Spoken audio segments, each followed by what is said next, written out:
бараат станови, се бараат зидови, се бараат, нели, хипотеки.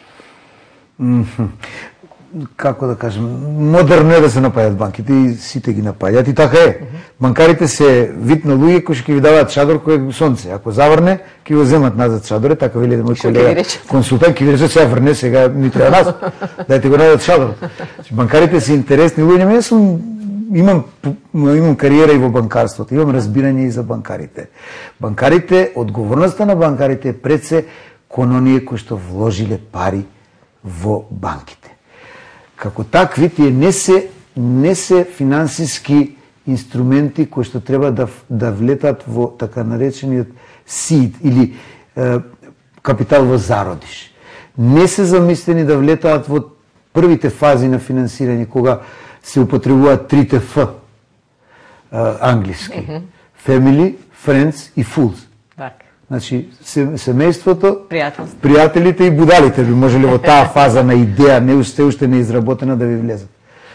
Деловните ангели, кои што ангели ги викаме, затоа што во таа фаза никој друг не би инвестирал во едно предпријатие, ама тие се далеку од ангели, ако видите колку они сакаат да излечат од нивното вложување. Ако они ви вложат $100,000, они ќе ви бараат $500 до $600,000 за 5-6 години да извлечат од вашето предпријатие. Значи, вака ако ги гледаме далеку се од анџели, ама такво станало името.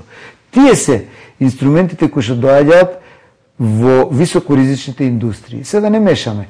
Во традиционалните индустрии, например во ресторан, во сервисната индустрија, кој што треба да биде бафер за решавање на проблемите на вработувањето на големите потенцијали на работна сила, како кај нас, во микробизнисите, таму банките можат да интервенираат и тоа го чинат, во цел свет го чинат, меѓутоа исто така тие кредити не се во портфолиото на банките. Во Америка, значи, банките го сервисираат тој дел, кој што оди преку администрацијата за мали бизниси, меѓутоа преку посебни финансиски институции, черки на банките. Така да билансите на банките остануваат чисти. Ние мора да имаме разбирање за нашите банки. Они мора да имаат одреден степен на ликвидност, за да вложат во еден кредит, во почетно или мало предпријатие со 3 години со рекорд, многу се големи додатните трошоци за евалуација. Не можат да заработаат онолку колку што ќе им растат трошоците. Мора да бараме и да ги развиеме тие алтернативни извори на финансии. Тука би можела државата да помогне. Тука би можеле и бизнисите да си најдат свој интерес и побогатите деловни луѓе да најдат свој интерес, затоа што праксата мене барем ми говори, знаејќи како делуваат нашите предприемачи, дека всушност ние тој неформален пазар на деловни ангели го имаме. Значи, побогати, например, адвокати, доктори, уметници, кои што направиле пари некаков начин, сакаат да вложуваат и постојано вложуваат во бизнис. Ми тоа го прават на една основа, значи на еден инвеститор во едно предпријатие, што е многу ризично. Затоа се развиени тие мрежи на деловни ангели заради разводнување на ризикот.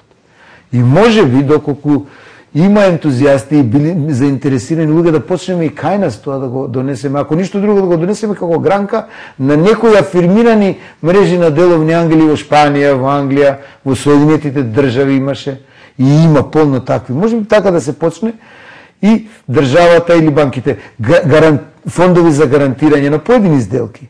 Не мора директен кредит. Кредитот и не е замислен да се финансира развој. Вие не можете со кредит да финансирате развој. Затоа што кога добиете кредитот на 5 години, вие првата година треба да вратите 20% од кредитот. Не е проблем каматата. Проблем е што банката ви дава кредит за развој на бизнисот, не ви дава капитално вложување во вашиот бизнис. Деловните ангели даваат и очекуваат да земат од профитот.